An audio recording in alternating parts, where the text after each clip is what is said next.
feel the same when you love what we hate. We lie, but we know we can't widen. How can we live a life as an example to others? Hello friends, this is Yundan. This is just a share, a reminder to each and every one of us that we all can live a life as an example to others. People look at you, neighbors look at you, the way you act, the way you communicate with others. Have you ever think to live a life as a model, as an example for others? I know this is not easy. But as I grow older, I learn a lot about life. And I wish I have learned this before. Living a life as an example to others is not easy. But as you grow older, you understand more about life. And that life, you want to follow, you want to live with it because that is the one you have learned. Being an example to others is very important, especially for your family, children, and grandchildren. But to practice this, you have to know yourself, to control yourself, knowing that you have full discipline of yourself as well. We have to do good things. To be an example, we have to do good things, the right thing, with a good moral conduct, with a good character, and do it from your heart. You want to live your best life, right? Living our best life is also changing the way we react. Our actions, remember, speaks louder than words. To live a life as an example to others, we must be aware what is going on around us. How can we be an example to our grandchildren? And by that, there are also temptations. Some things it cannot be avoided. How we are going to handle, and it needs self-control, self-discipline, and knowing your character. When you are going to say yes and when you are going to say no. Awareness, of course, what words you are using when you are speaking to others.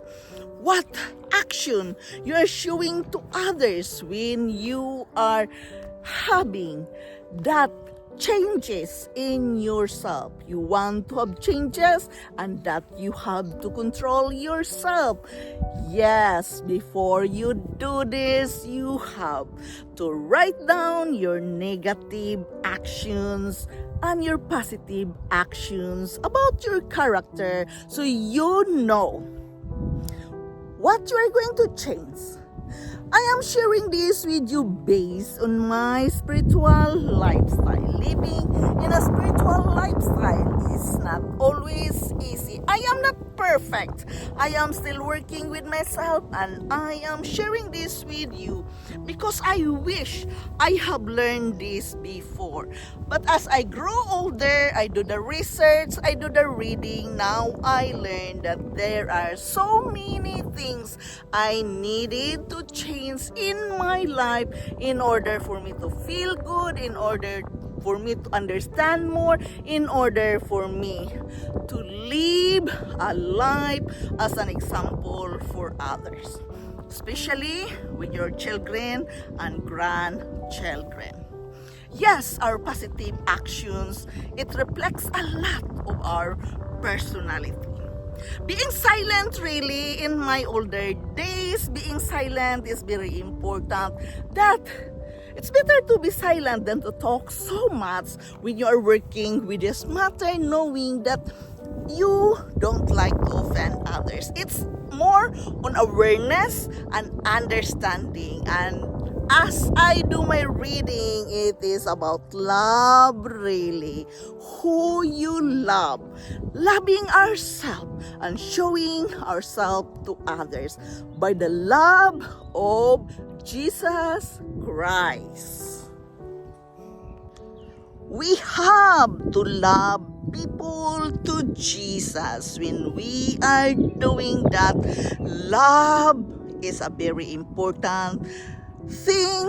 We must acknowledge that true love, everything can be changed. No one wants to be pushed into something that they don't want to do, nor they need a guilt trip to bring them closer to God. Nagging doesn't win hearts for Jesus. Rather, it turns them away. Instead, we need to love people to Jesus. Live by example while here on earth.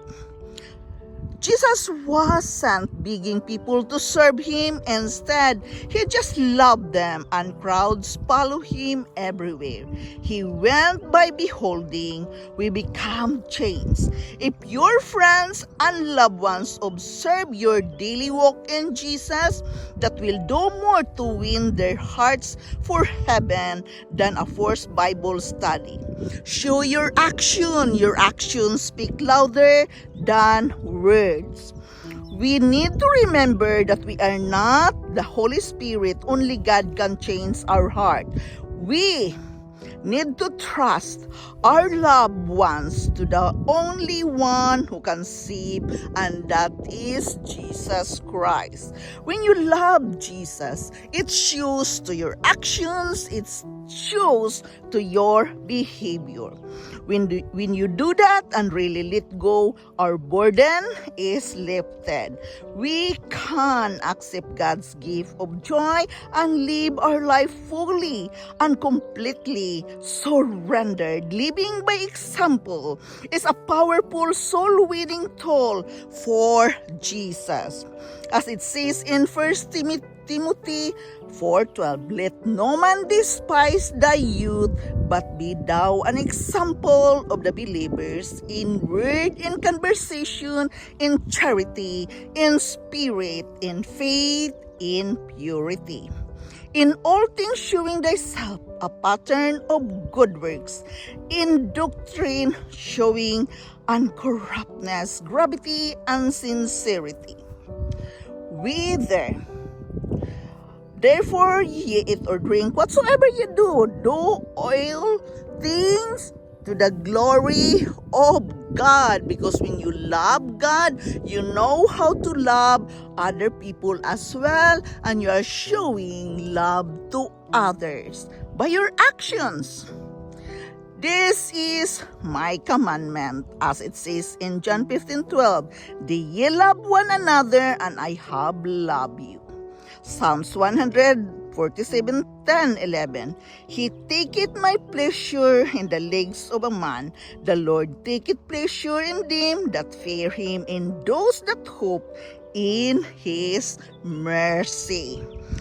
These are the things, the verses we have to read if we want to be an example to others by changing our attitudes and behaviors, living by the love of God. We must love people to Jesus when we can show them how good we are, how loving we are, and they know that we are a Christian. They will follow us as well. So this is about setting examples to love people to Jesus.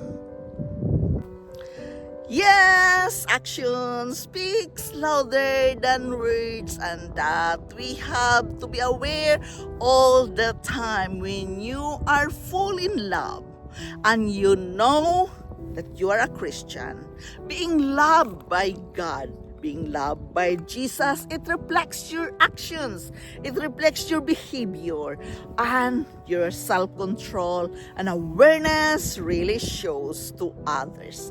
That is about setting example to others, but you have to do it from your heart because you want to live your best life. You want to do the right thing all the time, and you are doing it by showing to others as well.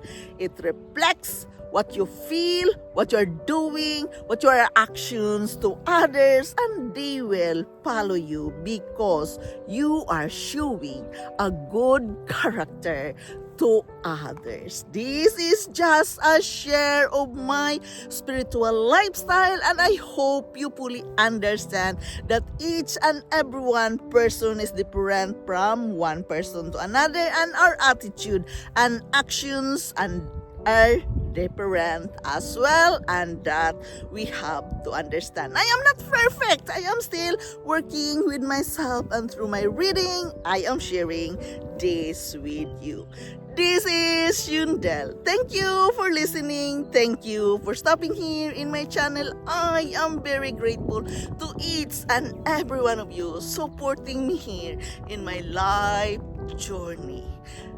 This is about love. Loving yourself, loving Jesus, and love one another as well is very important. I love you all, and bye-bye. Like we feel the same, we love what we hate.